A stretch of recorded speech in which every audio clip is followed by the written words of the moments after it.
Hey everyone, अस्सलाम वालेकुम। आज की वीडियो में हम जानेंगे importance of forest in economy in a country. सबसे पहले आप इम्पोर्टेंस ऑफ फॉरेस्ट भी इसको कह सकते हो, इम्पोर्टेंस ऑफ वेजिटेशंस भी कह सकते हैं। तो सिर्फ मैं एक्सप्लेनेशन करूँगी, रीडिंग नहीं करूँगी in this video. Importance of forest की क्या क्या इंपॉर्टेंस होती है। तो सबसे पहले फॉरेस्ट हमें देता है raw material of for furniture industry है, सोर्सेज ऑफ नेचुरल रबर है, सोर्सेज ऑफ टिम्बर है, helpful to increase fertility of land है।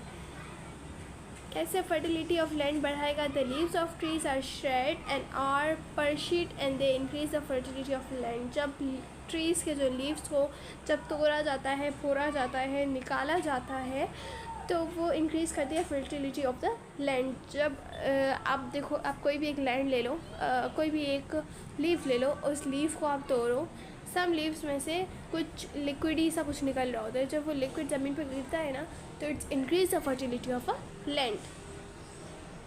Now we have a helpful to develop modern climates. Forest help to moderate the climate of a place. Very good. Okay, attraction of rain clouds. The forest attract the rain clouds, causing rainfall. Helpful to maintain humidity of air. Helpful to avoid land erosion. Habit for wild animal. Sources of many useful material like wood pulp, turpentine oil, gums, palm oil, olive oil, chemical and dye for tanning for leather. अच्छा, देखिए ये हमें नहीं पता था। The acacia kikar tree and other tree supply colour and dyes useful for training of leather. Second है हमारे पास medicinal herb. Forest are a great source of obtain medical herbs useful in manufacturing Unani and Ayurvedic medicine. इसको आयुर्वेदिक पढ़ेंगे, ये आयुर्वेदिक लिखा हुआ है, पढ़ेंगे आयुर्वेदिक।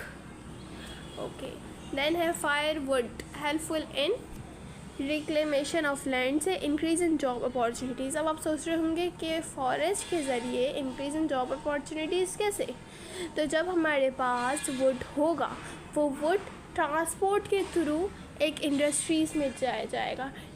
जब वो ट्रांसपोर्ट हो रहा है, तो वो ट्रांसपोर्ट कौन चलाएगा? इंसान ही चलाएगा ना। सबसे पहले वुड काटेगा कौन? इंसान ही काटेगा ना। मशीनरीज कौन यूज़ करेगा? इंसान ही करेगा ना।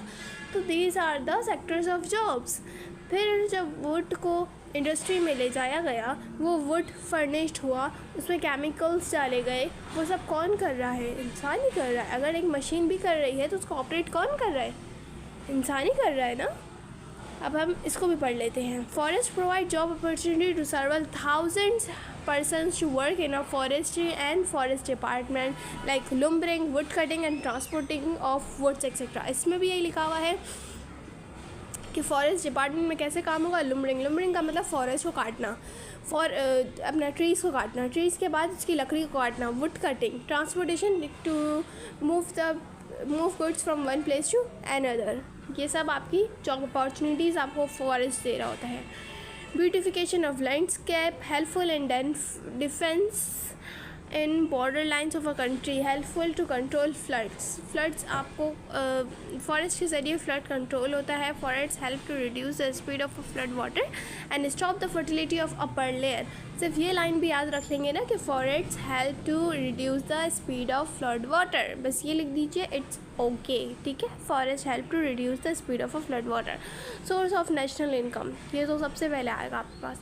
Supplier of a hardwood for buildings, marine vessels, helpful to build pastures and meadows. अब ये क्या है? पेस्चर्स एंड मीडोज तो पढ़ते हैं।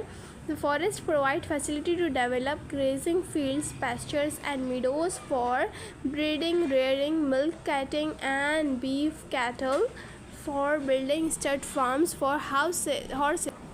हाँ भाई, फॉरेस्ट वो फैसिलिटी प्रोवाइड करते हैं। पेस्चर्स मतलब ग्राउंड्स, कौन से ग्राउंड्स? जिसमें ग्रीनली हो।